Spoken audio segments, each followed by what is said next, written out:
Hey, NEWSA-Cast listeners, you can find every episode on Apple Podcasts, Spotify, or YouTube. Please help us grow by subscribing or sharing the NEWSA-Cast, or follow us on Facebook, Twitter, or Instagram. Now, let's get this show on the road. Yeah, our hockey coach tells me all the time, he's like, you guys are crazy. He's like, I'll jump in front of a puck, but I don't want to get hit by that stick.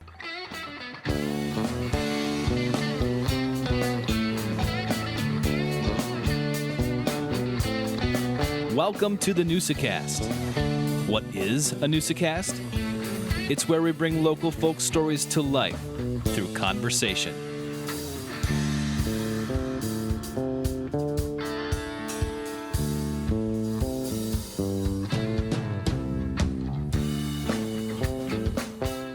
All right, NEWSA-Cast listeners, welcome to episode 14.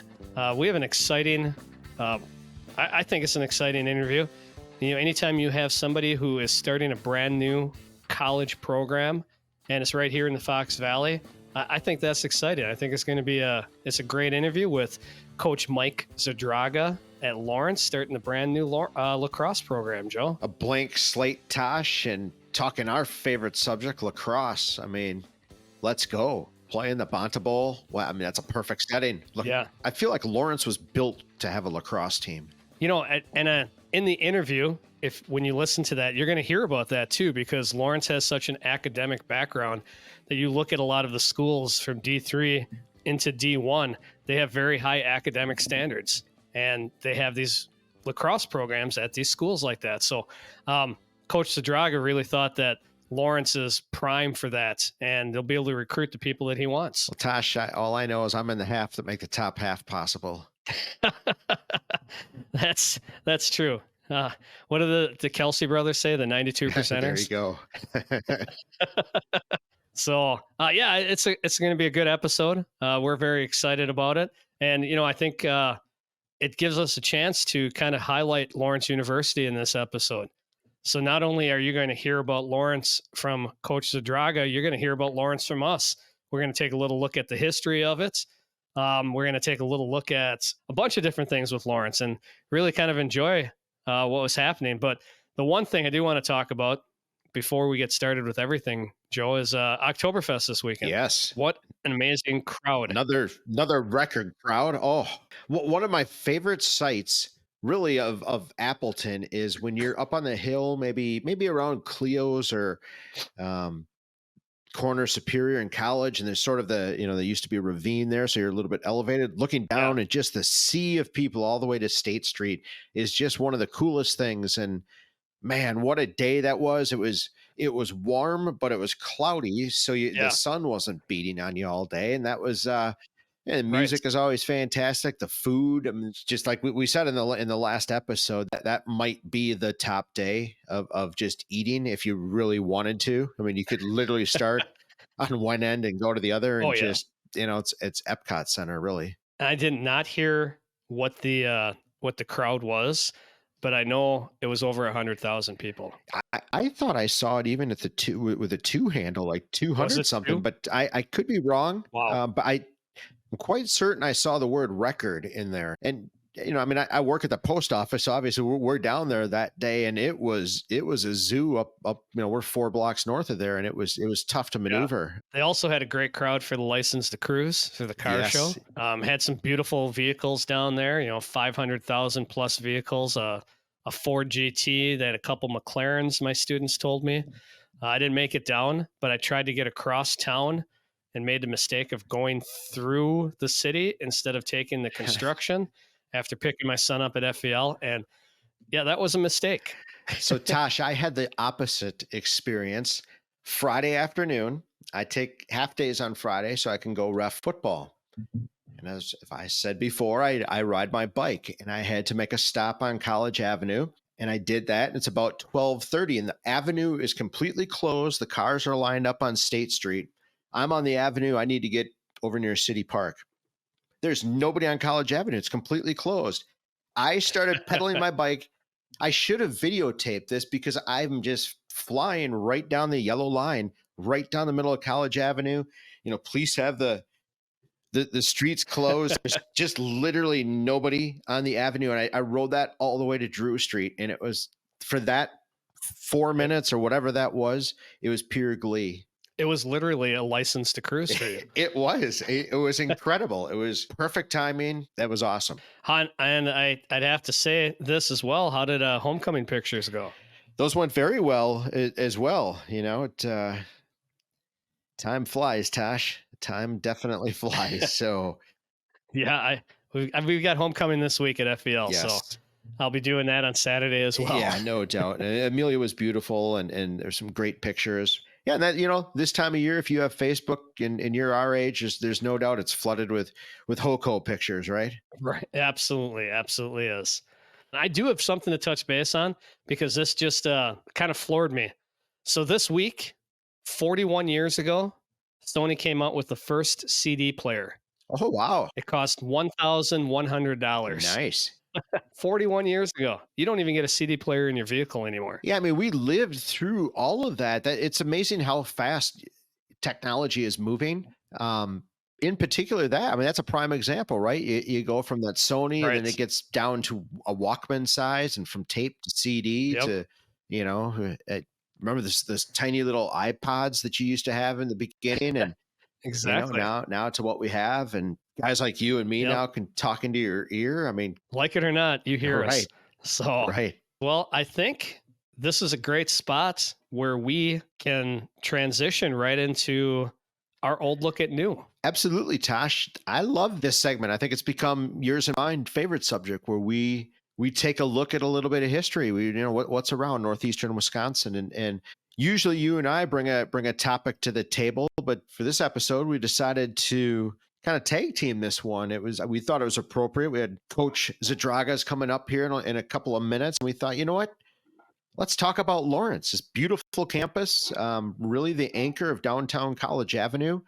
It's been there as long as Appleton has been here. It's one of the first things that was ever here, was and still here. The chapel and the main building. I mean, those are some of the first structures of Appleton. So we thought, you know what, you and I are going to take a look at Lawrence. Yeah, you know, Lawrence is a crown jewel of this area. It's been often called, the Harvard of the Midwest. It's traditionally known as one of the top schools in the entire country. And, you know, living in Appleton, I think we take it for granted that what a good school it is and what a quality education you get coming out of Lawrence University. So I think it's appropriate, Joe, that we take a little closer look at a little bit of history. I'll let you go, Joe, and see what you have first. Yeah, well, the school, the university, was chartered on January 17th, 1847. And at that time, it was the second co-ed college in America. So I think that's pretty cool. That's amazing. It took about 50 years or so, but Ormsby Hall was built as the first women's dorm. In fact, there's a really excellent book that I sometimes use for an old look at new, a little trick that I'm now sharing with Tosh. But it was written by Ellen Court, who's a great poet, and I think they're building a park, after her down on the river. But she wrote a book called The Fox Heritage, and it has some great photos of a lot of the history of Appleton, and it has, 1894. Right in front of Ormsby Hall, there was the Lawrence Women's Bicycle Club, and it's an awesome photo of about 20. There's got to be 30 bikes, women, in their hats and dresses, but they're on their bikes, and that's 1894, and when those buildings are still standing. So that's just cool as hell in my eyes. That is pretty crazy. And to kind of continue with this whole theme of Lawrence, I'm going back to 1965, so a little bit closer to where we are today. But 1965 was the opening of what was then known as the Lawrence Bowl, and it then became, in 1978, it became renamed as the Bonta Bowl, which was named after George Bonta Jr. And it was his generosity that put that place together. And after Bonta's death, in his honor, in September 23rd, 1978, they named it the Bonta Bowl. And now, in the last few years, we have seen it have a revival again. And in 2015, it became known as Ron Roberts Field at the Bonza Bowl, named after longtime legendary head coach Ron Roberts, who took the Lawrence football program to new heights during his career with Midwest Conference championships. They actually went into the playoffs, D3 playoffs a couple times. They had an awesome running back, Scott Reppert. Scott Reppert, yeah. It's interesting that you're right. Ron Roberts was so good back in those years, the 70s, maybe early 80s, and then he just Lawrence. It's been a struggle ever since. And I know there's a lot of different challenges, and Coach Zadroga talks about some of those challenges. But it's just curious, and it's interesting. Yeah, it is. It's a beautiful field. I truly think it's one of the most awesome fields in D3 football for sure. And they're going to have with it now. They have the ability to play soccer. They have the ability to play lacrosse and football on that same field. New locker rooms going in for the Lawrence team, for the new lacrosse team. It's a beautiful place. I've been there to see lacrosse. I've been there to watch high school football and college football as well. So, and right above it, right up on the bluff, right above it, they just built a new track, a lighted track up there too. Yep. And I heard that they're in the process, and the next phase will be new softball and baseball fields as well. How sweet will that be? Yeah. So a little bit of a money going into their athletic programs, which is great. And they're also, if we bring it back over to College Avenue, right there, the corner of the southwest corner of Drew and College, where the old Taste of Thai was, that building is down now, and that Lawrence is redeveloping that corner. And I think the art museum is going to go in there as well. But that's going to be pretty cool. I mean, I love, if you cross the street, they just built that new arched way leading in. I mean, Lawrence's campus I've always loved it. It's beautiful. I mean, if you're ever looking just for a place to walk through the campus, that you can get beautiful views of the river. There's spots to stop if you want. There's cool bridges. It's a lovely campus. That's an old look at new, and we're going to go right into the episode where you get to hear the excitement of a new program starting with Lawrence's new lacrosse coach, Coach Michael Zadroga. Hello, NEWSA-Cast listeners. I'm super excited today. We are going to be talking with the new Lawrence lacrosse coach, a brand new program that will be starting in the 24-25 season. This is Coach Michael Zadroga, and I'm probably just going to refer to him as Coach because that's how I always grew up talking to my coaches. But, Coach, it's an honor to have you on the podcast. Yeah, it's back at you. I appreciate it. It's awesome to get on here and be able to kind of share who I am, learn more about Wisconsin in general. I'm still a little bit in touch with it, but learn some more information about being up here in the Fox Valley area. But no, thank you for having me. Yeah. So how long have you been in the Fox Valley now? Yeah. So I moved August 1st. Okay. So to Menasha. So about 10 minutes from Appleton. It's been cool, but funny enough, I actually have cousins that are from Oshkosh. Oh my gosh, that's awesome. Yeah. One of them lives in Appleton. He lives like 5 minutes from the Bonta Bowl. But yeah, they're from Oshkosh. So that is great. I've kind of known the area a little bit. Okay. I tell you what, you're going on to what I think is one of the best fields there is. I love the Bonta Bowl. It's just something about it being in the ravine, and you're getting new locker rooms, and what a great field to be able to go on and play lacrosse on. Yeah. I mean, the funniest thing, but also the best thing for like recruits is at Marquette, it was always a running joke. Every single year we came in, it was like, hey, did coach tell you, your freshman year, you'll have a new locker room?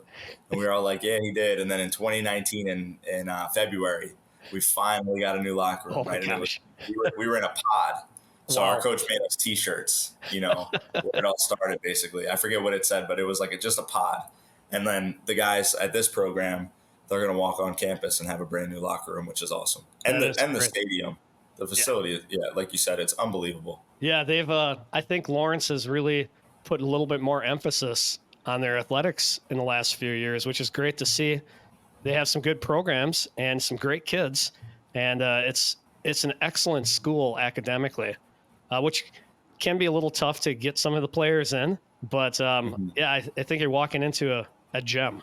Yeah, I mean, me too. I really believe like that's what drew me to this, because if you look at the way lacrosse works, you know, when you don't go Division One, the next tier, a lot of people think like, and this is no disrespect to Division Two at all, but the next tier is usually like the Division Three level because of academics, right? Oh, so it's like when you look at who's the next best academic school, it's the NEWSA-Cast usually. So it's like Tufts, Amherst, all those schools. Sure. And I think that's what really helps us as well, is like we have an academic background that fits like that lacrosse mindset of, hey, you know, I'm not going to go play Division One, but I want to get the highest academic, you know, degree possible. Right. And we're now sitting in a sweet spot where it's like, hey, we're close to Minnesota, we're close to Iowa, we're close to like Idaho. Like we can pull these kids here, and our facilities help that with like the Bonta Bowl.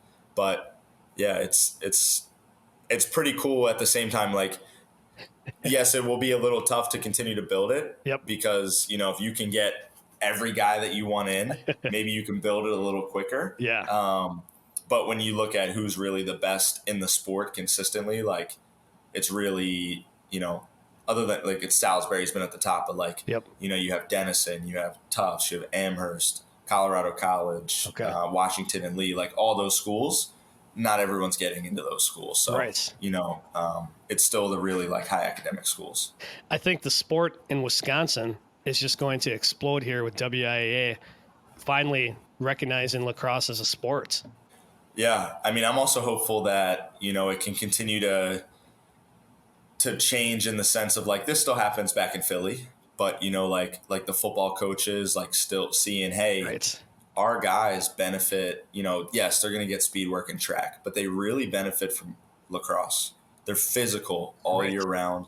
The footwork, you know, the vision, you know, like the best football player in Wisconsin last year, Win Stang, is playing Division I lacrosse. You know, and like arguably one of the other best lacrosse players from Hudson is at University of Wisconsin playing football. You know, he was a 3-star DN. So like, you know, I hope that continues to be the thing. Like, hey, you play football, you play lacrosse. You play basketball, you play lacrosse. You wrestle, lacrosse. Like, I think it should be the quintessential like spring sport. Yeah, and my youngest son is a freshman. He plays lacrosse, hockey, and football. And he said by far lacrosse is probably the most physical sport he plays. Yeah, he loves it. Absolutely. Yeah, our hockey coach tells me all the time, he's like, you guys are crazy. He's like, I'll jump in front of a puck, but I don't want to get hit by that stick. The bruises that you have after a game are pretty phenomenal. Yeah, we just played in our alumni game, and I walked away and I was like, oh, nice. Couple good ones. Well, let's go back and talk a little bit about your childhood. How did you get into lacrosse? Yeah, so for me, the town I grew up in honestly doesn't have lacrosse anymore. So Norristown, Pennsylvania is really the town I grew up in before we moved over the bridge to King of Prussia, and Upper Merion is the high school there. So I think it was 5th grade, one of my buddies that I played baseball with said, hey, I'm also playing lacrosse. Come check out a game. So I went and watched a game, and for me, I loved like the physicality. Like that was my thing. Like even I remember freshman year at Marquette, like even, you know, seeing a 5th year guy and like, I want to run him over, you know, I just like love the physicality. So that like really drew me. And then that was the years, I believe, of Paul Rabel for Johns Hopkins. So they were the only program on TV. So like it was playing lacrosse, watching them. And then I've always like, my biggest thing has been relationships with my coaches, and I want to be the same way as a coach. So when I was in 6th grade, I had this coach, Paul Volkmer, who I still talk to this day. Little short, 5'6" guy. He would literally wear shorts like down to his ankles because he said it made him look like he ran faster. And he played at Rutgers. He was from like northern Jersey. He played at Rutgers. Had a couple like tryouts and stuff with pro teams, but like was just incredible. Like was tough, very tough. Like his famous thing was, I'm gonna go to Wawa, get a hoagie and a chair. I'm going to sit on this field. And when I get tired of eating my hoagie, you guys are going to be done running. You know, so like there'd be days where at practice we would do line drills for 90 minutes because we couldn't catch and throw to his standard. But then my 7th grade year, when we had our 7th and 8th grade team, which was a pretty good team, we were undefeated. and then like 8th grade year, we took a little dip. We just didn't have the numbers. But like a guy in that grade above me, also played at Hofstra. And I think he's still 3rd in Pennsylvania in like points. So like we had a couple guys, we had some talent, but like, it was really like he really started it. And then Trevor Kopecki's the kid's name. His dad, Heath, or his dad, Roman. Heath was the brother. Roman played at Washington and Lee in the 70s. Okay. So like there was just that lacrosse. And that's kind of how it got me hooked. I was playing at Norristown, not really knowing what it was, not even being able to catch and throw, going to Upper Merion. And then I had like unbelievable coaches for getting me hooked into it. And yeah, it just was like unbelievable. I think it's so powerful what you said, that you remember a coach from 6th grade that you still talk to. Those connections are just unbelievable. Yeah, I mean, I coached last year at a D2 game. We played Chestnut Hill out in Philly, and he was at the game. That's amazing. So we still try to stay in touch, and yeah, he's awesome. And we still do his like little strut. He has his little strut to him. So he left a huge impact. And I think the biggest thing I took with that was like, he wasn't the joke around guy. Yeah. He was the disciplined guy of like, hey, there's a right way to do it. Okay. And I know that's not always for everyone, but I think that really just makes you better is when a coach is disciplined with you. Absolutely. And I loved it. Like, cause you knew he was looking out for you. Like he used to have a saying when we would win, the sun's a little brighter, the grass is a little greener, it's a little warmer outside, like we just remembered all those little things. And I remember some coaches that I had in high school, and the biggest thing was, if they're not talking to you, you did something wrong, but they talk to you and they discipline you and they push you because they know you have it in you. It's not because they hate you. It's not because they think you suck and I'm just going to run you to death. It's because they believe in you. And we've lost a little bit of that mentality, I think, in this current generation a little bit, but it's powerful. It really is powerful. I know I tell my kids all the time, yeah, your coach is pushing you because they believe that you can do it. And you have to remember that. Yeah. And I mean, I think that's when you have the little discipline, it just makes you that much better. Like you actually get everything out of it that you should. If you try your hardest and you're still not a great athlete, at least you tried your hardest. Right. It's like the same thing with students, or we tell guys in the classroom, like, try your hardest, because if you don't, how do you know how smart you can actually be? Exactly. So you start playing, you love it, obviously. Did you play any other sports during this time as well? Yeah, in middle school is when I played basically all of my sports. Okay. I did football, basketball, and lacrosse. Just kind of the way I guess my high school worked out a little bit. We just had really small teams, and my dad, as a freshman, didn't want me to play football just because like I would have played varsity football. And looking back at it, that's something I wish I would have just stayed in. Sure. But we played in Suburban 1, and Suburban 1 football is like big boy football. So the average line is like 280 to 300 pounds. Wow. So like it's really good Pennsylvania football. And he was just like, hey, pick what you want to do. Right. So for me, it was like, hey, I'm just going to focus on lacrosse. But I was never, even though I didn't play football, like I would get home, we would do sled runs, we would do footwork stuff. Like that was something I wanted to do. And I knew I wasn't the best at lacrosse at that time. Like my freshman year, the club team that I made for my sophomore year, which we were considered like the best in the country. Like if you looked at who we have a couple Tewaaraton winners, but like I got cut my freshman year. Like I didn't make the team. And then my high school team, I just faced off and was like basically a D-midi, kind of like what I was in college, but I didn't really play offense until my last game of the season. And my coach was like, hey, you're not coming off the field, so you better be ready to run. And then that kind of like opened up what high school became. It's like sophomore through senior year. Okay. But yeah, so I did that. And then junior year, I played football in high school again, was a safety, was a punt returner. Actually, there was basically, I think, 3 schools that kind of gave me like initial interest in football. Oh, okay. And then I just was like, hey, I'm not playing college football, but it was like Towson talked to one of my coaches for me because one of my coaches went to Towson. And then his son actually wound up at Temple, Boston College in the NFL for a little bit. So like that kid was amazing. It was Bloomsburg, which is a D2 school out in the Philly area, and then Lawrence. Oh, okay. So like I talked to the coach, and when he called me, I was committed to Marquette for lacrosse, Sure. as a junior, and I was like, hey, I'm actually going to Wisconsin just to play a different sport. And I think at the time he was like, what the heck's lacrosse? Yeah, exactly. So like, but yeah, I mean, I've knew of Lawrence since 2012, Okay. just because of that phone call, Wow. which is crazy, and like really out of the blue. That is. So I want to go back. How did getting cut from that team, how did that push you? Or what did that do to you, your mindset? I mean, at first, honestly, like it sucked. Yeah. Like I got cut from them, and then I went to another tryout and got cut from another team who was worse.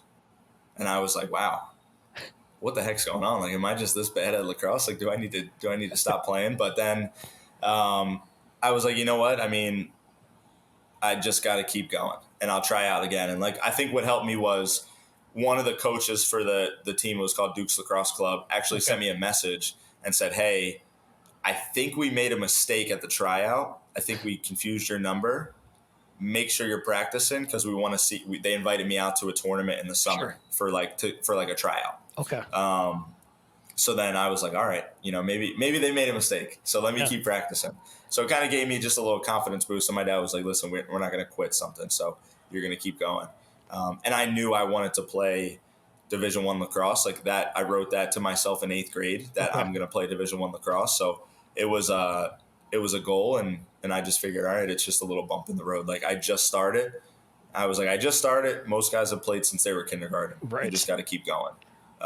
So yeah, it just made me keep going and keep working. And it was like a small deterrent, but I was like, I'm just going to keep pushing. So you make it, you get to high school, and you end up being, I think if I read this right, a 2-year captain for your high school. That's incredible. Yeah. So the way we did captains was juniors and seniors were captains. Okay. So junior year, you got voted in, and then, you had to keep it for your senior year. It was a good honor. I mean, to be captain. And I think even senior year was more of like, hey, what do you want to do for practice? Like, can we build out the practice plan with you and like with what you're learning and all this stuff? So like that was a cool step up that year too. It's great when your coaches involve you a little bit, and that I think that brings around the team too, because the team sees you're involved and you're looking after them to get better, and the teamwork, the just the brotherhood among you just grows as well. Yeah, I mean that is the brotherhood piece of it, though, is something I wish I knew a little bit more in high school. Okay. Because we weren't a very connected team.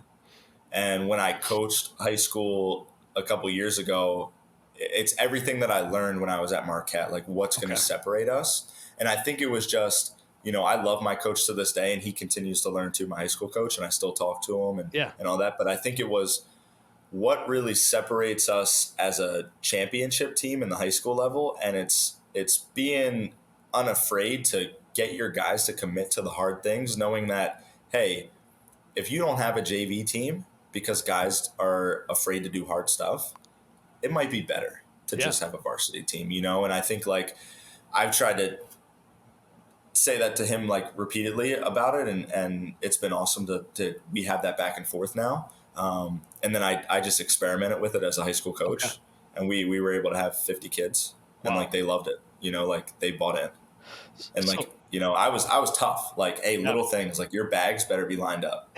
You better be wearing the same stuff. And if you're not wearing the same stuff, call your mom, because you're not practicing today. Yeah. Like that's our uniform for the day. So, it might be like, hey, why do they have to do that? But it's just like little attention to detail. It is. This is those small details. Absolutely. So I know lacrosse on the East Coast is way different than it is here in the Midwest. I mean, our high school has like 5 or 6 teams co-oping, and you talk about that brotherhood. That's kind of tough to get when you have all these high schools. On the East Coast, it's a huge sport. I mean, it's like Friday night football here in the Midwest. How was that? How was it playing, and just knowing that people are watching and involved? I think part of that's true. Okay. Part of that's true. I would say it depends on where you go, because, for example, there's still, if you take like a Wanakee or a Hudson, like obviously they're the 2 best, but if you take those teams down to Philly, they can still compete Oh, okay. You know, they can compete. I think the difference is really like there are lacrosse schools, Sure. which in that area, like, yes, there's a couple public schools like Springfield, Delco, Radnor, like Garnet Valley. Their cultures, their programs are just consistently dominant, you know, and then Mars out in Pittsburgh has become the same way. But for the most part, you know, in Pennsylvania and in Maryland and in, you know, like New England, it's private and boarding schools. All so right. like Malvern Prep, for example, and Haverford School, they're two of the best ones for privates. And then Episcopal Academy is gonna keep picking up. They have one of my favorite coaches now as their head coach. But Malvern Prep has probably 40 or 50 guys each grade who they bring in. All right. So like when you look at their varsity roster, you're like, wow, if they have 25 guys on varsity, 23 of the 25 are Division I, like top 20 teams. Wow. And then you look at their JVA, those guys could all play at another high level. Like I would take some of those guys at Lawrence and they would come in and be phenomenal studs. You know, like any public school they would go back to, they would probably start. Wow. So there's just so much talent at these private schools right now that it's unbelievable. And that's really like the big difference. Like in Wisconsin, I don't see any private schools, you know, like I really don't. I mean, I don't even see boarding schools other than the one that I know of is Wayland Academy. Yeah. You know, and like everyone goes to the public school here, which is awesome. Like I'm a public school guy. I love it. But back home, it's like you're in 8th grade and the public school high school coach has to go down and recruit his kids in 8th grade because if he doesn't, they go to LaSalle, St. Joe's Prep, Haverford, Malvern, you name it. You know, they go there. That's crazy. It's a whole different beast. Yeah, I mean, if you're a football guy like DeAndre Swift for the Eagles right now, he's a St. Joe's Prep guy. Oh, okay. So like if you look at their football, you look at their lacrosse, they bring all these guys in. And there's kind of like a big, there used to be a big rumbling around like those LaSalle and St. Joe's Prep because they play in the public school league. Oh, okay. But when you look at their rosters, they have a lot of Jersey guys. Okay. So it was like, hey, they don't have a lot of Pennsylvania guys. Why are they in the Pennsylvania state? Sure. But that's just, it's like, hey, they're not recruited. You know, they're there for like the school. Yep, exactly. Yeah, not recruited.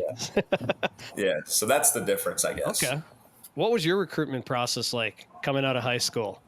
How did that happen? Yeah, mine was very funny because it was back in the day when like club lacrosse, at least for my program, didn't cost any money. All you paid for was your tournament fee. Wow. So, and then I think it was like $60 for your like uniform set. Okay. So it didn't really cost any money. And then I like it because I kind of hate sometimes that when you go see a kid play, like nowadays, all you see is the club helmet. Like that's cool. But I love seeing the high school helmet. Like, yeah, I might not know where the high school is. Sure. But it's pretty cool to see a club team. And that's how we were for, like, it was called Duke's Lacrosse. Okay. Every one of us wore our high school helmet because that's who we really represent, in my opinion. You know, like club team, great. Love it. But like, I play for my high school and I wish the pride was still, and I think it is here, which is cool, but I wish the pride was like, that's my high school. That's who I play for. I grow up with these guys. This is my town or my private school. You know, club team, great, love it. But like, I play for my team. And I think what I loved even more with my recruiting was like, yes, I played on a club team. I got recruited club-wise. But I had 3 high school games where I got recruited. Okay. And one of them was Marquette. Wow. You know, so my coach, Coach Brundage, he was awesome. He's the man. We call him Brundy. But do you know Brundy? I know the name for sure. I've heard stories. Yeah, he's awesome. He's one of my favorites. But like he got stuck in traffic because in Philadelphia, traffic is, you know, more than 5 cars, which out here, 5 cars, I'm like, I'm in traffic today. Exactly. But he got stuck in traffic. He went on this website called Philly Lacrosse, which posts all the games. Okay. Saw that we were playing Strathaven, and Strathaven had an All-American goalie at the time. So he's like, hey, that'd probably be a good game. Pulled off, went to the game. We lost 17-3. It was my sophomore year. I think I probably took like 12, 20-yard shots like a bozo, but I did it. And he was like, hey, yeah, I remember the email because during that time, it was like my Nona passed away. So it was kind of a rough time for me, like personally, but I get an email from my coach and he's like, hey, read this. Because you weren't allowed to email us because we were sophomores. But it was like, hey, read this. hey, I really like that kid number 31. I know he probably wants you to, he probably makes you want to smack your head into a wall because he takes these boneheaded shots, but he didn't come off the field. He faced off. He played hard.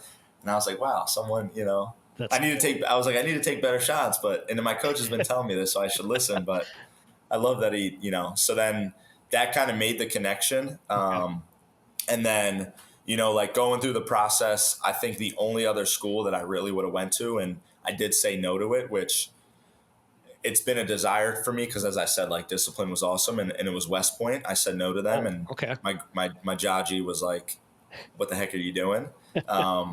But like I said, like for me, it was really the coach, and I didn't know their coach, but now I met him. I loved him. I was like, wow, if I would have visited, I probably would have went. But I loved Coach Amplo. Like I visited. I met with him for 20, 30 minutes and was like, I walked away and was like, Dad, this was also my first plane ride was to Milwaukee. Oh, okay. And I was like, so I was just like big eyed, but I was like, Dad, like I need to go play for Coach Amplo. Wow. That's awesome. And he was like, already? And I was like, yeah. I even visited Ohio State, thought like I was going to go there. Okay. And then just the Coach Amplo connection was like, wow. I was like, that's who I need to play for.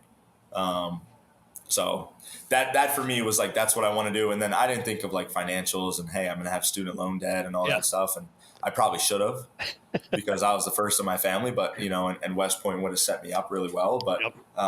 But it worked out, like I got injured in college and that injury set me back as an athlete. So, who knows what would happen if you go to West Point, you get injured and you have hip surgery and now you can't do your job. But so for me, it did work out. Like Marquette changed my life for the better, which is why I love, Wisconsin so much, because of that experience. What were some of your best memories at Marquette? I mean, it can be sports. It can be anything. I mean, Marquette, I know Marquette, and Marquette isn't in the nicest neighborhood. It's a little sketchy around. It's gotten a lot better since I used to visit some of my friends there, but it's a great school. So, what do you remember most? There's a couple things, like my freshman year, I think it was funny because I hung out a lot with some of the like junior seniors, the guys who like started the program. So Coach Jake Richard, who's down there as their D coordinator, we were really good buddies, and he was a junior and I was a freshman. But one of our Fogos, Casey Kennedy, we called him the Cat Man. So we're just in the airport one day and he puts in the group chat, in the Facebook like group chat, like a picture of a mini horse. And then I get tagged as the mini horse for the rest of the year. And like, I kind of hated it, but then I kind of love it at the same time because like they loved me that much that they were like, hey, let's give them a nickname. Yeah. So like that was one of the cool experiences. I think we were going to High Point for our second scrimmage. And then I had a really good scrimmage. I had 2 goals and an assist. And I was like, all right, I'm, got myself kind of into the lineup, because freshman year I played a little bit here and there. And, but then after that, my 2 biggest memories was, and this is where it's going to impact me as a coach and how I run the program, are not even lacrosse related. Okay. So like one of them is we went to Disney my freshman year for spring break. And just like the Disney trip, just like the time that we spent with each other, because we were on the road and we bonded and we didn't have a locker room. We didn't have this, we didn't have that. And we were just like, hey, it's going to make us better. We're going to play that much harder for one another. But we go to Disney and we play Gator Ball. I don't know if you've ever played Gator Ball, but we play Gator Ball with NFL players like Bruce Irvin, Mike Reese, like all these guys training for the combine. And like Gator Ball is basically you grab kind of like a soccer ball. Okay. So when it's on the ground, you have to kick it and you have to play soccer. If you kick it up, it's rugby and you have to throw it behind you. And if you get touched, you got to drop it. And then you get different points. So you get like a point for kicking it in, 2 points for throwing it in, and then 3 points for heading it in. But you can only throw it forward when you're scoring. Okay. So, like, it was just fun. And then Bruce Irvin, like, absolutely destroyed one of our best players. Just, like, picked him up. And Coach Amplo was, like, losing his mind. And we're all, like, kind of because the freshmen were on the NFL players' teams. Sure. So, that was fun. And then the next year, we were 6th in the country. We won our conference for the first time ever. We played UNC in the playoff game. And that was, like, unbelievable. But what was even better than like winning was going to Italy for our we had a Europe trip as a team. Oh, okay. you know, so like that was another experience that was just like unbelievable. So it was kind of like all the off-field stuff that was more meaningful. You know, we did Milwaukee wheelchair. You know, we really helped build that program up. You know, we would have trips to Cops to get good custard. Yep. And then I think one of the last ones was the year after that. So my junior season, that was my first hip injury. Okay. One of the most impactful moments that we ever had as a unit, as a team, was we sat in a room, coaches left, gave us a ball of yarn. One guy talked what this program meant to him, why we wanted more time, why we wanted to win the conference championship, and we tossed it around to one another. And then it made like a big web. We cut it, wore it on our wrist for the rest of the year. Wow. And we wind up winning the Big East championship that year. So we should not have. You know, we should not have, based upon the way our year went. We were up and down. We were inconsistent. Yep. We were 6-8 going into it. Okay. Finished 8-8, won the conference.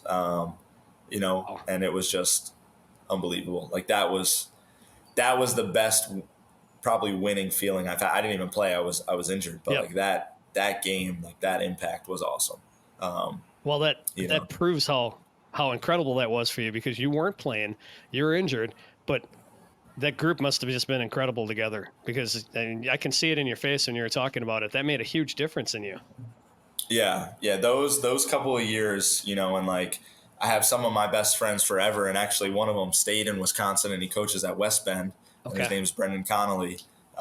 You know, like it's nice to be back around like with him, but that was really our difference maker. It was like our love in our program, and something that I want to give to the guys at Lawrence. Like sometimes there's not enough love in like your program. Like you're just like, oh, he's on my team.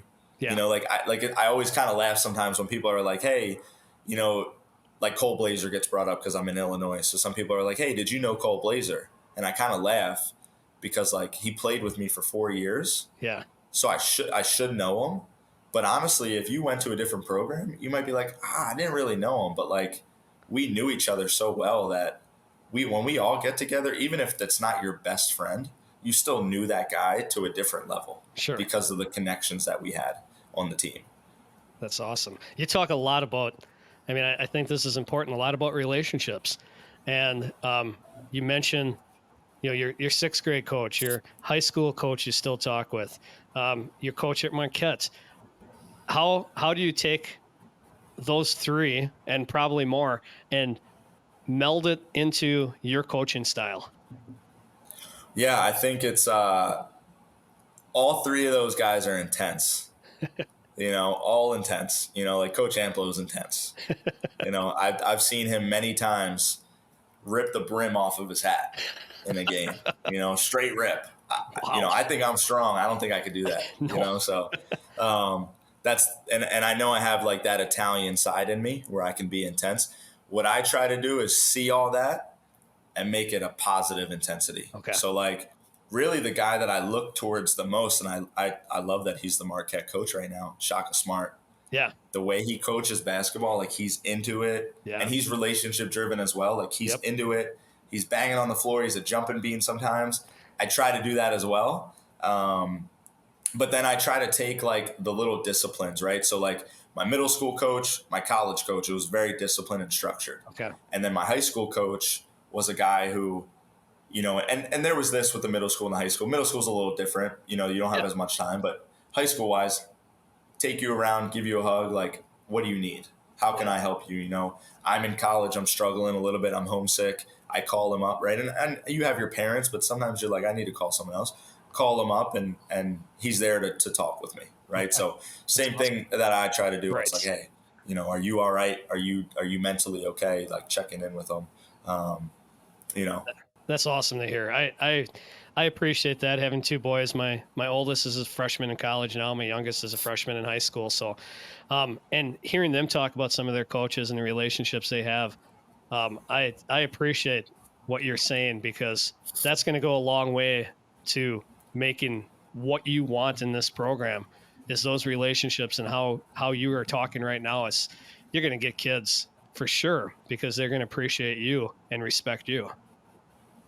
I appreciate it. Yeah. I mean, we're still looking, you know, we need about 20 20 something more commits in this class. Well, let's talk about that a little bit too. So you got a brand new program. You're starting in the 24-25 season. So what are you doing right now? How does starting a program? It's got to be, I mean, mind-boggling, everything that you're doing.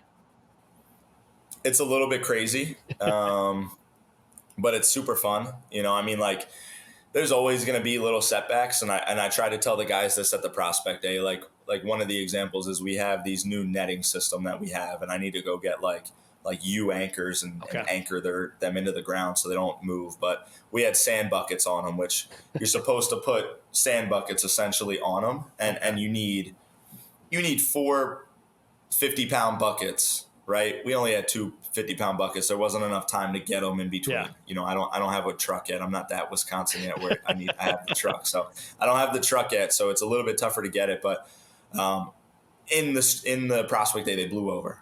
Okay. I could have just like lost my mind and like put my face down and been like, you know, oh my gosh, I'm so sorry. But you just got to keep chugging along. Yep.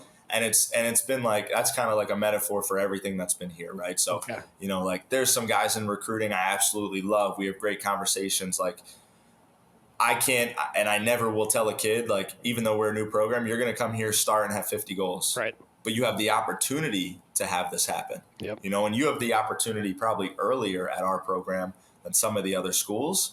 So it's tough when like you get a kid and he's bought in and he wants to visit, and then he calls you 2 days later and he commits and he's like, well, I wanted to go to a more established program. Sure. It's like, okay, I get it. You can still play here right away. Yeah. So it's like, I can't sell them on it, which, Right. you know, they have to want that in their hearts. There's nothing I can say. And that's what's been the toughest part is getting guys to believe that, hey, you're going to get coached at a high level. Right. You're going to be cared about. You're going to have a world-class academic experience. You know, guys that were here for, you know, saw October. They didn't participate. They didn't have time. Yeah. Their parents didn't. But they saw what Oktoberfest is. Like, it's going to be fun. There's Right. social element. You're not cow tipping on Saturday night. Nope. You No, know? absolutely not. You know, you can hang out with people and meet people. And you have the Packers close. Right. You know, Damian Lillard's now in Milwaukee. So Yeah. you're probably going to see a championship soon. The Brewers are good. So, like, and you know, you have the Badgers down the road. Like, there's so much to do, and it's getting guys just to see, hey, it might be a scary thing, but no matter where you go, you could go to the best team in the country. Yeah. You're going to have adversity, and how do you know it's going to stay there? You know, you don't, right? Anything could happen, just like here. You don't. People that think like, oh, they're going to be bad because they're new. Well, how do you know? You know, we could be good right away. Yep. You know, so I think it's just to get guys that really want to commit to that true unknown, because there's nothing to look back on, right? But for me, it's getting guys to believe in the relationships, to really believe in the power of like, hey, I'm honestly not selling you, but it's really good to be at a place where the coach is excited about you. Oh, absolutely. Coach might like you, but like, is the coach excited about you? You know, are you excited about the program? Not just thinking about, oh, well, you know, they have a nice weight room because we have a new renovated weight room, but like, oh, they have a nice weight room, but it used to be a swimming pool, so it's kind of ugly with the bleachers. And it's like, well, it's cool. It is cool, like, yeah. You know, and oh, well, they're going to practice sometimes on the grass field, you know, and it's like, are you going to look beyond that stuff? Right. Because of all the opportunity and all the doors that Lawrence does open up, which, you know, I believe in. You know, if I didn't believe in it, I really would not have been able to start this program. You know, I guess one of the things, kind of moving back, you saw this that Lawrence is going to have a program. Obviously, you know, it came up and you're like, yeah, this is something I want to apply for. How did that work for you? Yeah, I mean, it was a couple of factors too beyond just like coaching lacrosse, because, you know, if I was being, I guess, more selfish, I would have said to myself, hey, I just need to go back and try to coach Division I and be a nomad. Yeah. But for me, you know, I still care about family. That is a value that I'm not going to neglect. And I don't have kids, but, and yes, I'm not in Philadelphia around like my actual family, but like I love my fiance and, you know, we're going to start a family. And this, Philadelphia didn't provide that opportunity. Okay. But this provided that opportunity to have a stable life, Yeah. and I loved where I was. I loved Wisconsin before. My cousins in Oshkosh spoke very highly of Lawrence and Appleton as a community. I even coached a guy who now is on my staff who was from Appleton, who he told me some stuff, and I would make fun of him for it at Canisius, but he told me some good stuff. And is that Connor Zillich? Connor Zillich. Yeah. Yes. Both my boys are involved with hockey, so I used to work United hockey games. I remember Connor, and actually his sister was friends with my oldest, because she Mackenzie? was Mackenzie. She Yeah. Michaela. She was a great player. I don't know She why was I a said great Mackenzie. player Yeah, as Michaela. well. So I remember the Zillich brothers, and so that's cool. That's awesome that you have him as an assistant as well. Yeah. Actually, speaking of Michaela, sorry if she hears this. I don't know why I said that. We just talked to her last night. It was Nate's the older brother, his birthday. But she's at Bemidji. Oh, so okay. they've been my Appleton family. So since I've been here in August, I've my fiance didn't move until September, but I hung out with them all the time. And then we just did Nate's birthday, and Nice. even Jess, my fiance, was like, wow, they're awesome. They're That's so welcoming. And that's what I got, so we're hoping to go see Michaela play. Nice. But no, that's really what I found here. So I felt it a little bit on the interviews. It just was different than a lot of places. Okay. And then being on campus, it just was a feeling like, wow, this community's special. And every single day it's been like that, where it's special. Like you run into someone and they know someone who knows you, and then they say hi and they're welcoming, or you're out in Ohio recruiting and people are like, oh my gosh, Appleton, we're from there, we love it. Oh, that's awesome. And just now that we've been doing stuff in the community, Brian Bailey sends me a text about if I'd be interested in doing this, and I'm like, that I love it. It's just very connected. And it's been really cool, and the Zilliches have been a huge part of that. Perfect. Because they've also been in the community. Yeah, absolutely. Obviously in a positive way, or else people wouldn't be, at Jones Park, people wouldn't be like, oh, hey, the Zilliches, how you doing? Yep. So exactly. So it's been awesome. I think people don't realize what this community does have to offer. I mean, there's so many different things, and we've my family has been like with the Lawrence hockey family.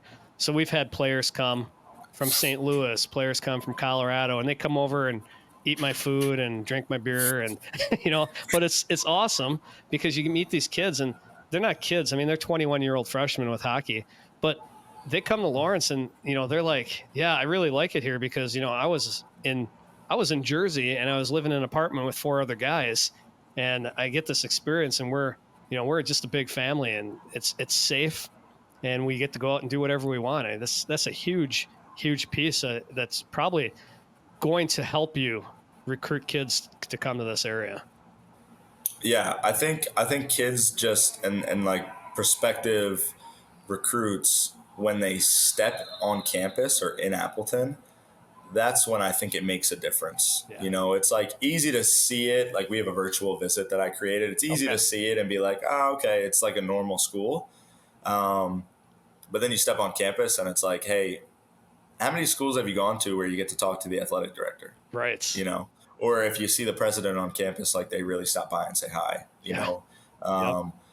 And I think that's a difference. And honestly, the biggest difference, I love that you talk about hockey because we've had a good connection with the program. I wasn't here. My little brother got married early September, and we had a kid from LA visit. Oh. And I was like, hey, I'm not on campus. I can't really show you around. I'll see if someone can help, but I doubt it. Just kind of thinking sure. Just general college athletics. Yep. Most coaches aren't going to take time on a Sunday to go help you because you can't be there with your recruit. Right. Coach Wally goes, whatever you need, I got it. That's awesome. 5 hours with the kid. Oh my gosh. Makes the kid fall in love with it. And it's hey, this is actually a different community. Yeah. He was, I texted him and said, I know it's a long shot, but if you have any guys on your team, and he goes, you don't need them, I'll do it. That's I was like, that's fantastic. awesome. You know, like, thank you so much, you know? Yeah. And he takes the kid out to eat and does all that stuff. And Wow. unbelievable. That's great. So you're out recruiting. Are you looking for a certain kid? Are you looking for 2-sport, 3-sport athletes? Or are you looking for somebody who's going to fit what you want? I would say the first thing that kind of jumps off the page, is the talent of just lacrosse. And Okay. if they play a second sport or a third sport, it's like a bonus to their profile, but not necessarily needed. I think you can kind of see a game sense. I think the biggest connection has been you watch a guy and you're like, he's got pretty good feet. You call him on the phone, hey, do you play basketball? And if they say yes, you're like, all right, that makes sense. You know, like there's a kid from the Madison area. I don't think I'm like allowed to say his name or anything, but like, you know, he's a really big kid. I saw his highlight tape and was like, hey, did you play basketball? And he's like, yeah, I still do. I'm pretty decent at it. And I was like, I can tell, you know, because you have good footwork and you have good frame. And then he has so much upside. Okay. So for me, it's looking at a couple different factors. Like our pool's going to be way bigger because we need a team. Yep. So if we take guys that are a little bit raw, they need to be very, very athletic. Okay. I think if you're an athlete and you're raw at lacrosse, because you're athletic, you can probably pick it up. Okay. You know, the guys that are a little bit not as athletic and not as skilled, it's going to be harder for them to really pick it up. Yep. So if they're skilled but not as athletic, that's fine as well. And then if they're skilled and athletic, top of the board, you know, like right away, like you're top of the board. And there's another kid from the area who has played for only a couple of years. I love the kid. I think he's unbelievable. Like he would do great here because I just see like that potential. Sure. You know, like you've only played for 2 years. Yeah. You're already this good. You know, I promise you, we can get you even better. Like we can really coach you up. So that's the biggest thing. But the biggest factor is still, obviously I want tough guys. I'm from Philly. We want guys who are unafraid to like bang their heads around a little bit and pick up tough GBs and do the dirty work. And, you know, we need a lot of glue guys and a lot of gritty guys, but it's really, do you want to come and start a new program? You know, do you want to take that leap of faith and know that the type of person I am, and it's cool. I just had a kid I coached in high school on campus today. Nice. And he was like, yeah, I know you're going to play tough competition because in high school you scheduled Penn Charter and we all looked at you like, are you crazy, coach? We're a public school. And we lost 14-9, right? And we lost. But what it showed them was, hey, you can play with anyone. Right. We were up 6-0. Yep. We could play with anyone. And that's what we'll do here. Like I am not afraid to play another school. I'm not afraid to, you know, call schools and they are like, hey, you're not good enough yet. And it's like, well, let's just put us on the schedule. Right. See what happens. That's awesome. If we're not that good, it's fine. You know, you can take one game a year that is going to hurt your RPI a little bit. And then we go there and we shock some people. So that's something I'm really going to instill in these guys too. You have to believe in yourself. If you don't believe in yourself, no one will believe in you. You need to believe in yourself. So we're not going to be afraid to schedule someone just because they have a number next to their name or they played lacrosse for X amount of years or whatever. Like they have guys from this state. Who cares? Let's go play. That's awesome. Strap them up. You know, you gotta put your shoes and socks on at the same time. Like, you know, let's go do it. So that's fantastic. So we will do that, and we have the ability. Like my AD is on board with having a national schedule, and obviously there's steps. We're not just gonna walk in and say, "Hey, Salisbury, Christopher Newport." But like, you know, we'll have steps that we build. So by the time our first guys are seniors, they're gonna play a ranked opponent. That's awesome. So I have another question for you. You know, coming into the Midwest here, and I talk with football coaches, talk with some of the other coaches, and they're like, I'm not so sure about lacrosse. I want my football players to play track. And I'm like, you don't understand. Their footwork's going to get better. They're going to get faster. They're going to get stronger by playing lacrosse. I said, you have to come to games and watch them. How do you change that mentality now that you're the college coach here in Appleton? Yeah, I mean, I think it's just awareness. I was talking to Coach Ryder, who's in the Madison area, and I really think it's just awareness. Like, there's certain guys stuck in this mentality or this mindset of like, if you're a football player, you just need to play football. Yeah. And it's pretty crazy. You know, like even if you're a lacrosse player, like I know I only played 1 year of football. I wish I would have played it my whole career. Like if you play lacrosse, you can put your stick down. It's okay. Oh yeah. You know, like you can put it down. Like, do you still need to hit the wall? Is it basketball where you need to dribble? Yeah. But like you can take a break because it's really, it's like that mental training of sometimes you're just seeing different things, and now your game sense as just an athlete is that much better. Yeah. So the game slows down. So if the game slows down, you can play, you know, at a faster pace without moving faster. Yeah. You know, and it's like that might be hard to understand, but like that's the thing. Like you're looking at a guy like, wow, he looks like he's in slow motion. Everyone's moving fast. It's just exactly. He just understands. He has a feel. And there's so many. Whether it's Chris Hogan in the NFL, like how many times you watch a Patriots game back in the day, and like 5 years ago, and you're like, oh, he played lacrosse. You know, they say it every time. Right. You know, or like, and he played 4 years of college lacrosse, 1 year of college football. Wow. So like, you know, like that's a difference too. And then you have Jared Bernhardt, who was the best lacrosse player, played at Ferris State, best football player Division II, gets a tryout and plays on the Falcons. Yeah. You know, you have Xavier Arline at Navy, who plays both in college. Yeah. At the Division I level. You know, like amazing. Unbelievable. So I think it's just getting into the mindset of, hey, the guys can play both, and it's not going to hinder their performance. Right. Like, yes, are there a lot of great track and field football players? There are. Yep. But I think lacrosse makes them be able to move side to side. Yeah. Track and field is in a straight line. Yep. You're never stopping and starting. You're never reacting to someone else. And that is a skill that can continue to get developed. So, like, if you're a D-midi, you're probably going to be a really good DB, safety, wide receiver, you know, like big attackmen can be great DNs. They don't need to lose weight. You know, like if you're a big boy, I think that needs to change too in some places and probably here. Like if you're a bigger guy and you have a bigger kid, he's not a defenseman. Yeah, no, exactly. He's an attackman. You know, like if he's more athletic and he's like quick and good feet, right, that's the defenseman. So like the big boys, short stick all day because they can back down, they can be slower. You know, offensive linemen, goalies. Yeah, they're moving in a short, choppy step. So when they get that like pass rush back step, that's a great like goalie step. You know, so it's like tying all that in, and they're gonna work on it, just like you said. You know, like Matt Hasselbeck's son, the great quarterback for the Seahawks. His son's going to play football in college because too much money, he can't pass it up. But, you know, he was committed to play lacrosse at Maryland. Great lacrosse player. That's amazing. Drew Brees' son's lacrosse. Tom Brady's son. So, Junior Seau, his son played lacrosse at Duke. Wow.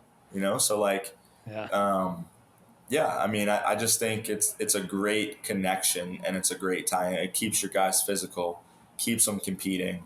They're getting disciplined. Like I think that's the biggest thing. Okay. I think there's this lacrosse bro stereotype of like, it's like a surfer sport. They're hanging out, they're chilling. Yep. You know, they're wearing crazy shorts and like Goat USA, like bucket hats all the time. And it's like, there's still discipline. There's still structure. There's still a toughness. You know, there's an edge. There's like attention to detail. So I think football coaches just have to see that. And then a last shout out, I know this is long winded, but like a last shout out to that is Springford High School. You know, Coach Donnelly. I love Coach Donnelly. Yep. Hate Springford. You know, I was an O&J guy for coach in high school. We lost to them 3 times. Hate them. You know, don't ever wear blue and gold.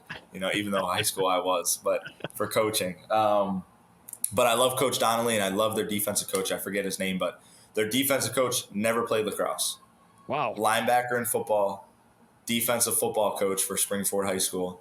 Their defense for that public school, unbelievable. And because he's like, hey, it's footwork, it's angles, it's being physical with your hands.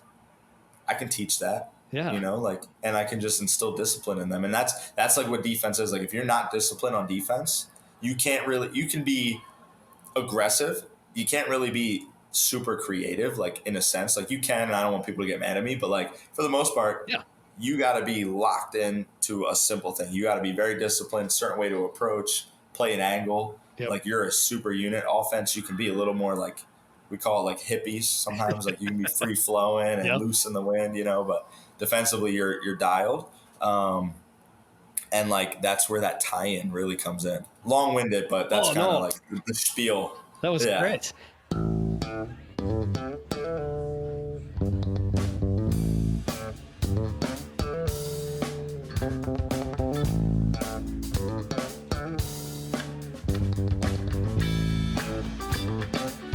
And you know what? We're getting to be about an hour here. And I personally, I feel I could sit and talk to you for another hour, but I don't want to waste your time. I know you're super, super busy. And, you know, maybe once the season, you know, in the spring, we can talk to you again and see how recruiting's going. And, you know, especially once you get guys on campus next fall, we want to keep in touch with you. I'm going to be honest. I have never met you, and your enthusiasm for the game and for what you're doing, it's infectious. And I'm super excited for this program. I can't wait to bring my son down and watch Lawrence play. And I'm excited for this program to come. And I'm super excited that you're here in the community. And you're going to do great things.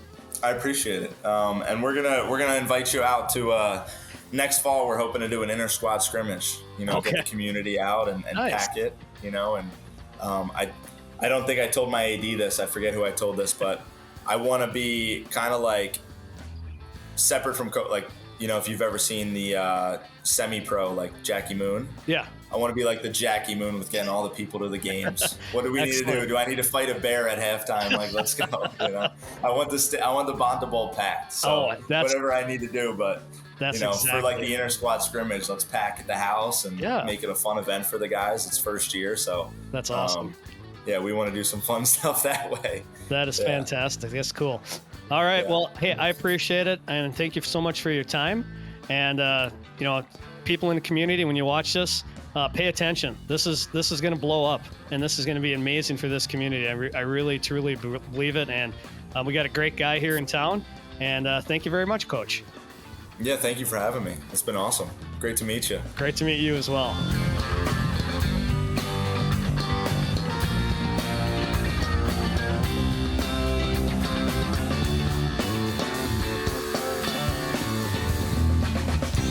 Welcome you to this Throwback, Tosh, 2003. Actually, second week in a row. We've done 2003, but this week, Verne Lundquist, icon, CBS sports announcer. Yeah, I mean, one of the most amazing voices in professional sports broadcasting. One of those that you recognize as soon as you hear him. If you're a golf fan, the yes, sir. Anybody our age, Tosh, will remember Nicholas, right, in 86. Winning the Masters at age 46, I think he was. Heck yeah, Verne Lundquist had it at just an epic moment in life, and I remember actually taping that on a VCR tape. It was so awesome. Can't forget March 28th, 1992. He was doing the play-by-play for the men's East Region Finals between Kentucky and Duke, and all of a sudden, 17-foot turnaround jumper, and the call was, "There's the pass to Leitner." Puts it in. Yes. Unbelievable. Yeah. I mean, he's had some epic calls in college basketball, that just being one of them. And you either like Duke or you hate Duke, and there's really no in between. And I have friends on both sides of that fence. So, but that nonetheless, a terrific, you know, life always remembering call. He also had, and this is a funny one to me. If you know about 1994 Winter Olympics, his call was, well, this bizarre real life movie continues. And that was the Tanya Harding and Nancy Kerrigan debacle. Yeah. You know, it was crazy. Man. But yeah, he was covering the Olympics at that time too. Can you imagine that life, Tosh? He'd be so fun to talk to just to experience that. I mean, that's just your life. Incredible. You know, this is what the Red Smith Banquet was about. Having these guys come in and women and talk about their stories and their life. So this is fantastic. And, you know, we probably should just end this with one of his most famous catchphrases. And it's, "How do you do?"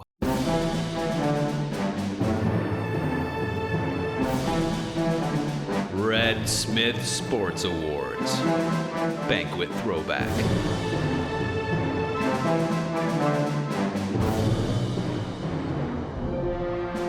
The Red Smith Award, of course, goes to someone who has made some unique contributions to sport in Wisconsin. And also epitomizes the great values that Red Smith exhibited. Let's give a Red Smith welcome. Our guest speaker tonight is by far one of the most versatile play-by-play broadcasters in the business. Verne Lundquist has done play-by-play for figure skating at the 92, 94, 98 Olympics, NFL, NBA, college basketball, including the NCAA Men's Basketball Championship, several golf events, including the Masters. In '98, Verne returned to CBS after having previously worked for CBS television network 82 to 95. And for a long time was the radio voice of the Dallas Cowboys, 72 to 84.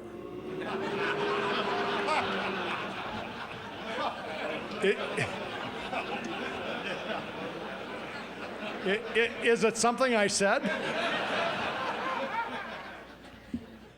Please welcome Verne Lundquist. Verne.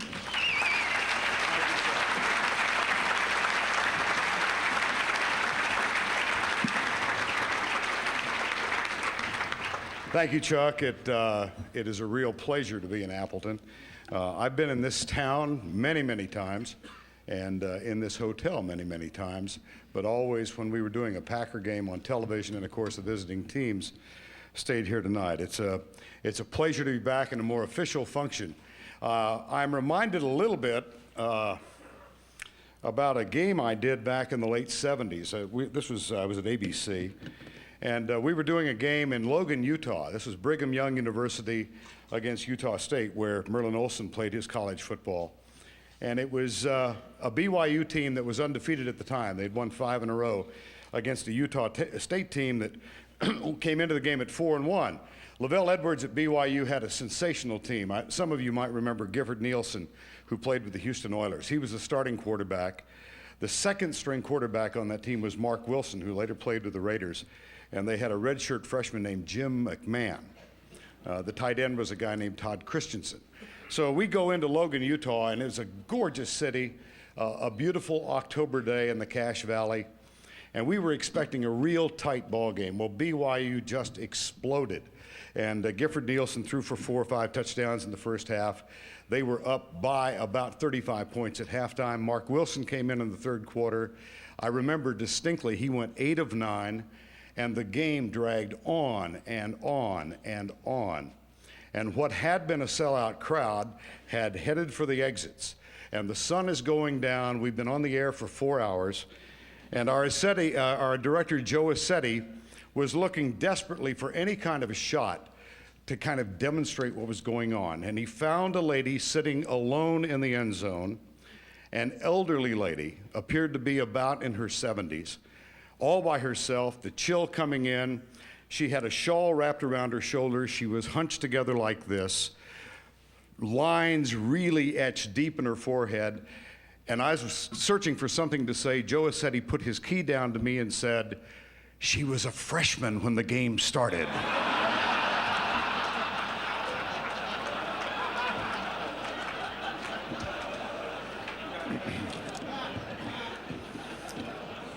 Congratulations to all of you who won the awards tonight, and what a pleasure it is to share the dais with men of such distinction. Pat Richter and I go back a few years, and Eric, congratulations to you on the great season. Do we not all understand why Brooks Robinson is Mr. Nice Guy? And I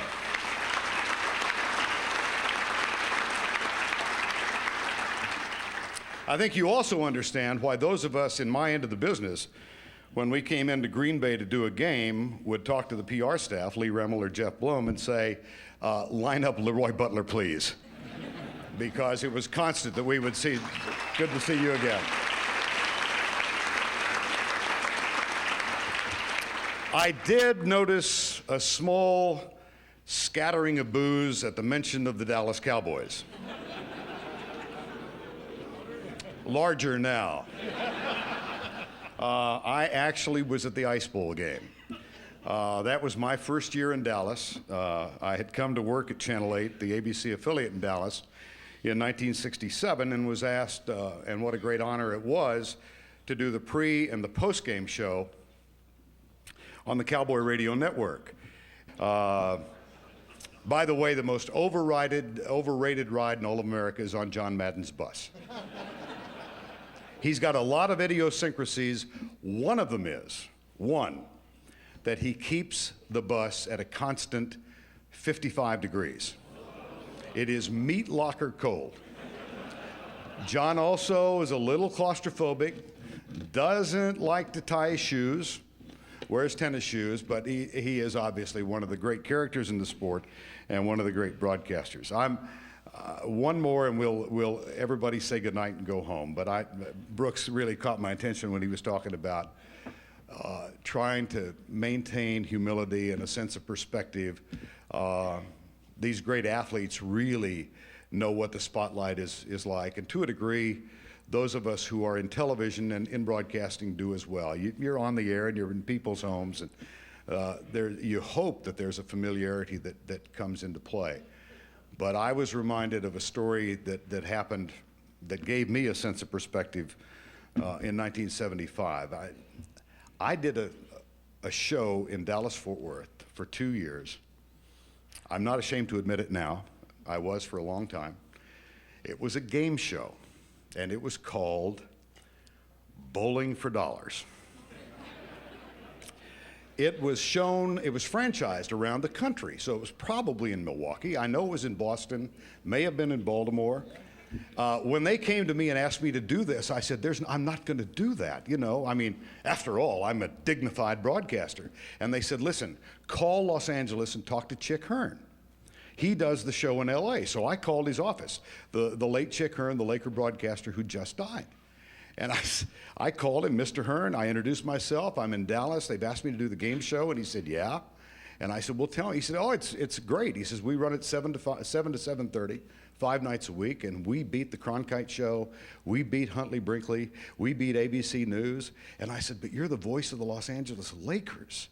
Aren't you worried about your reputation? He said, son, understand one thing. Anybody who watches this show doesn't know that I do the Los Angeles Lakers.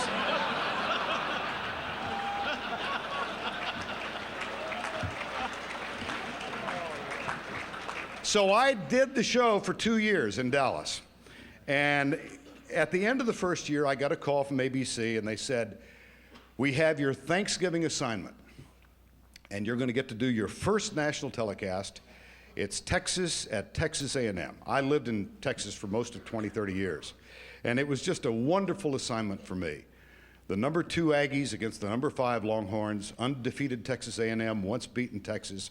My partner for that broadcast was Frank Broyles. It was his first telecast ever. Went down to Texas A&M. We did the game. Aggies won it 20-10, and I am on an insufferable ego trip when the thing is over. And my buddy Joe Cash and I were going to drive back to Dallas. We get in the car. Joe's driving. You remember those ugly old yellow ABC jackets that Al and John wore one night earlier on their 500th? Well, I had one of those on. So, Joe, can you imagine 20 million people watching this? Yeah. I said, no, think about it. I mean, people in Portland, Oregon, and Portland, Maine, yeah. So I go on in this vein, and we pull into a gas station in Fairfield, Texas. He gets out, goes in. The guy's filling up and washing the windshield, and he looked in, and I could tell there was a slight hint of recognition. But he didn't really seem to be sure, so I thought I'd turn to make sure he could see that ABC patch right there, right? He's going to say something nice about the game.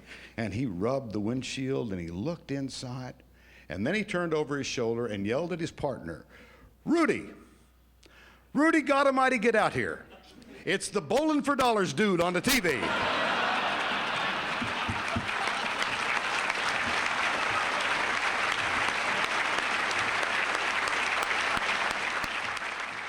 Tosh, at least maybe our second favorite time.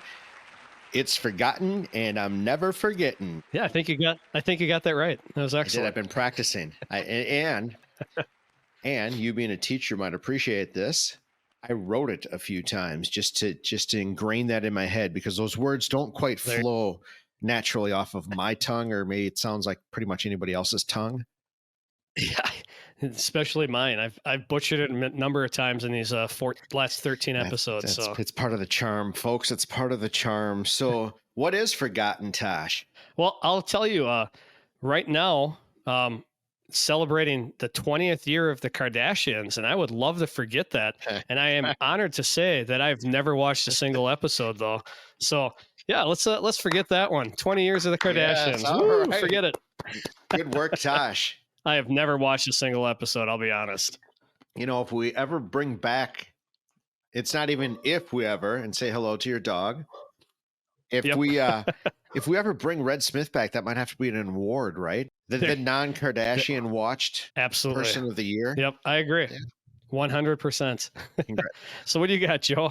Well, Tosh, I kind of a little bit debated whether to do this one or not, and the story I'm about to tell you, my following weekend was about, I don't know, 50, 100 times worse than the story that I'm about to tell you.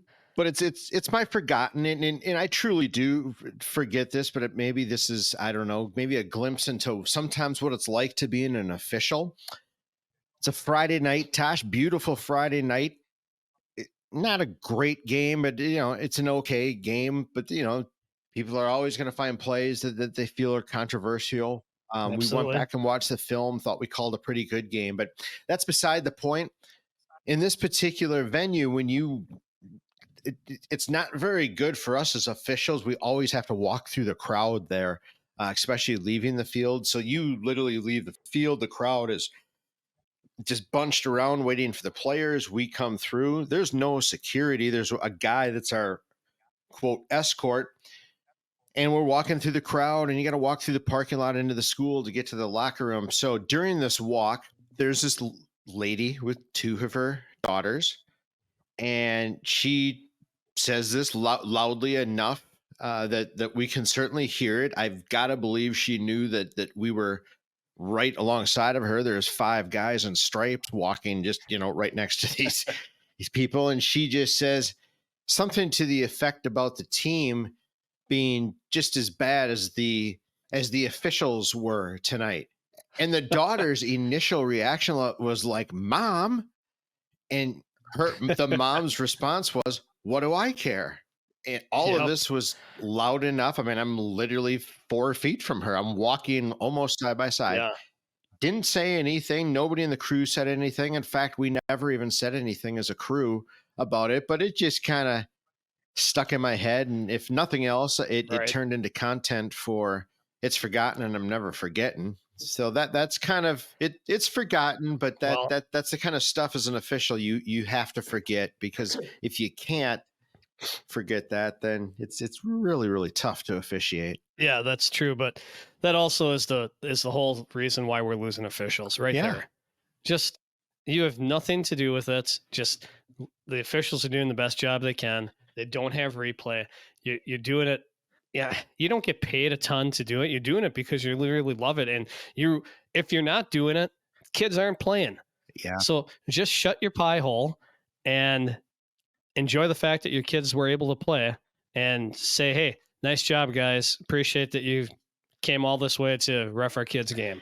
Yeah. And you know, I honestly, it's probably 90% of the people. There's a good share. But it is certainly part of culture to blame the official. It's like that in Europe. It's like that everywhere. You know, the official gets the blame, and that I guess more than anything, I just saw it in action, the generational handoff. You know, the mom who I'm sure learned it from her parents. Probably, you know, is handing it off to her daughters, and that hatred or whatever towards officials just keeps evolving along. Well, I don't know if that's ever going to change anytime in the near future, but let's move on to something that we're never forgetting. I was toying with the idea of doing this for Forgotten as well, but it's homecoming week at a high school. Being a teacher, sometimes you just want to, like, all right, enough's enough. All right, we're doing our dress up days. Yeah, we're not getting a lot done this week.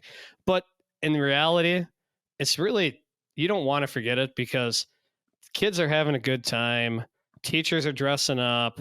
There's a lot of excitement around the school, and you know, it's a good thing, because kids are having a good time. So they're laughing. Do you dress up, Tosh? I pick and choose. So like today was Decades Day, and I have my 1981 Jimmy Buffett Coconut Telegraph shirt on. Yeah. So tomorrow is We Wear Pink and Sparkles for underclassmen. Sure. And it's Ken and Barbie Day for the upperclassmen. Nice. So I don't own anything pink. I own a shirt that has pink. That's the Hockey Fights Cancer shirt.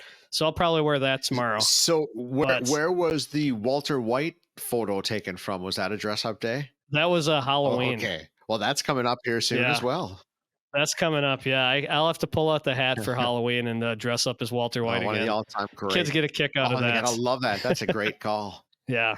In fact, I usually have kids stop me in the hall who've never had me and say, "Hey, you look like, when I don't dress up, you look like that guy from Breaking Bad." I'm like, "Oh, you mean that poster in my room right there?" Look, like, do you really have one? I do.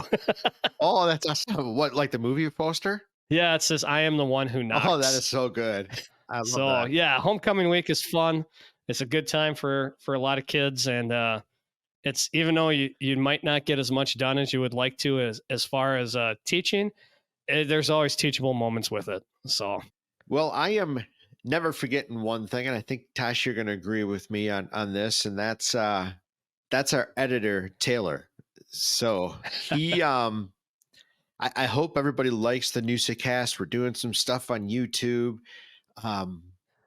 We keep coming up with more ideas, throwing it at Taylor that were never necessarily part of the initial vision, but we're kind of developing this whole what is this thing vision, and Taylor bought into that idea, and for that I know you are super grateful to him. So I'm literally never forgetting this experience, because it's been awesome to try to figure out how to develop a podcast, a lot like officiating. Everybody sits in the stands and thinks, that's easy. It's just like that with this. It's like, you don't just sit and try to do something. And we're probably bad at this, but I tell you what, every single person says that the production and the sound, if they're skipping, that's completely on my end. That's my equipment. That's not Taylor. But that is really good. The music, how he was able to incorporate Digstown music into it, and just really, you and I we're super proud of this podcast. We're having fun developing it. We're 14th episode, right? We're into this. So yeah, he's been able to make two boneheads sound actually halfway decent. Yeah. So yeah, big shout out to Taylor. Yeah, we definitely appreciate everything that he does. Preach, yes.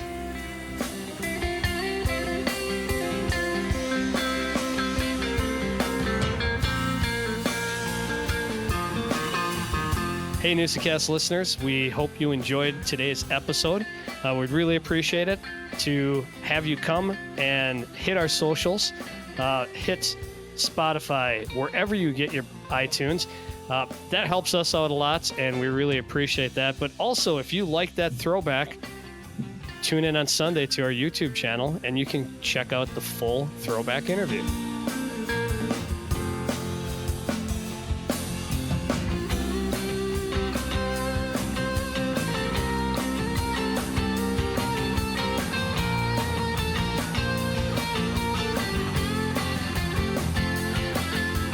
Thanks for listening to the NEWSA-Cast. We appreciate your support. If you haven't yet subscribed, please do so and tell a friend. A huge thanks to Digstown for all the music in today's episode. Catch a gig or find them on Spotify.